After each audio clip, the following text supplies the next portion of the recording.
Well, the year 2023 has begun, and the year has to begin with a smashing recipe. Of course, quick, simple and easy, Achari Anda Curry. Let's begin.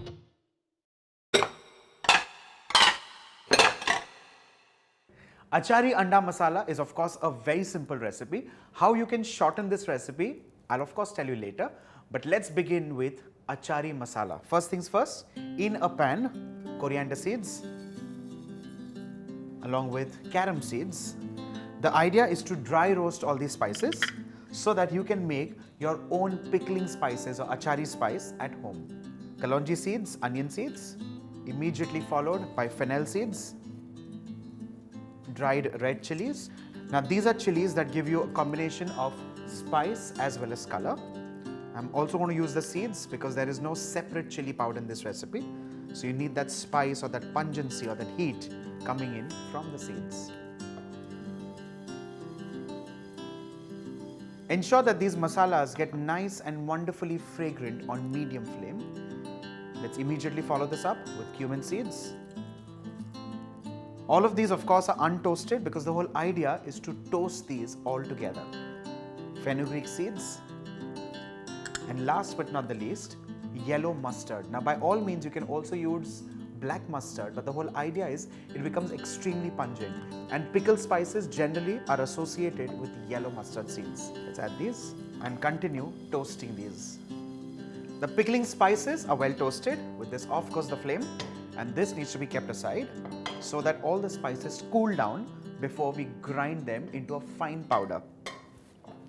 Let's begin with the curry, for which of course I'm going to use a kadhai or a wok, and begin with mustard oil.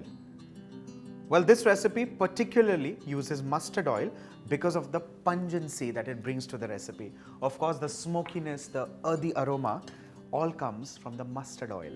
If you're not a huge fan of mustard oil, what I would suggest is you take regular vegetable oil or any seed oil for that matter and add in just a little bit of mustard towards the end to bring out that whole aroma in this recipe. Once the oil heats up, the first thing that goes in, onion paste. I'm using onion paste in this recipe for one very simple reason, because I'm out on time. Onion paste hastens up the whole process. It takes you away from chopping, cutting, slicing and things like that, and it just brings it straight to the stage where it starts looking almost like a gravy. While the onions are getting cooked, let me also add in paste of ginger and garlic. Now, of course, ginger garlic has more of garlic and less of ginger. By now, you all would have realized the ratio that I use is 2:1. 2 times garlic and 1 time ginger.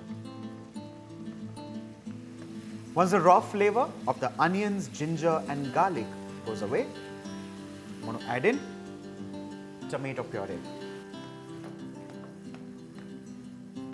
Let's move on to one very critical ingredient in this recipe, turmeric powder. Well, most pickling spices have turmeric as an ingredient, so let's not forget that. Salt as required.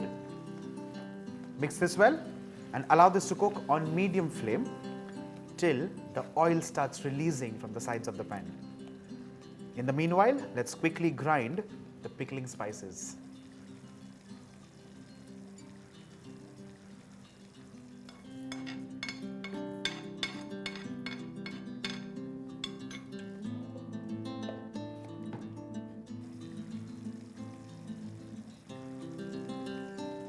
The oil has started releasing the sides of the pan. Time to add in a ground achari masala or pickling spices.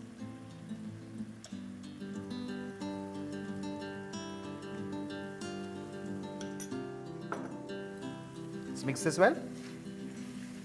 I've added almost 3/4 of the powder spices that we just made because I think that's perfect for this kind of a recipe. If you realize at this point in time, the masala immediately starts thickening, and that is actually because of the coriander seeds. Because coriander seeds and onions, they both work as a thickener in this recipe. Time to add in water.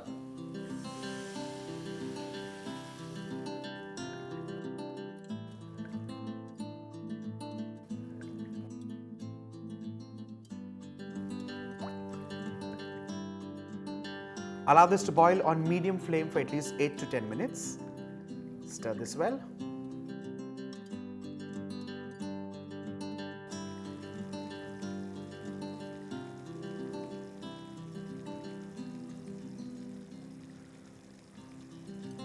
Time to add in the hard-boiled eggs. What I'm going to do is just give it a few gashes like so that the curry goes straight within. By all means, you could also half this or quarter this, but I like this way so that it also looks a little different.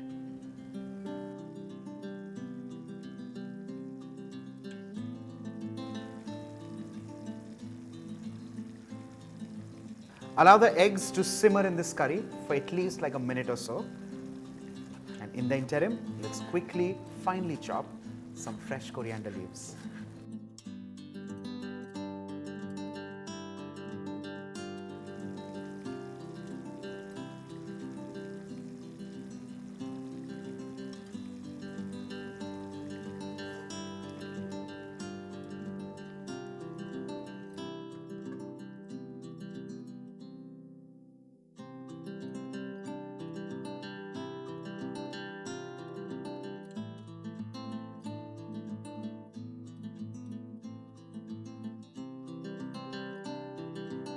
With this, Achari Anda Curry is done and ready.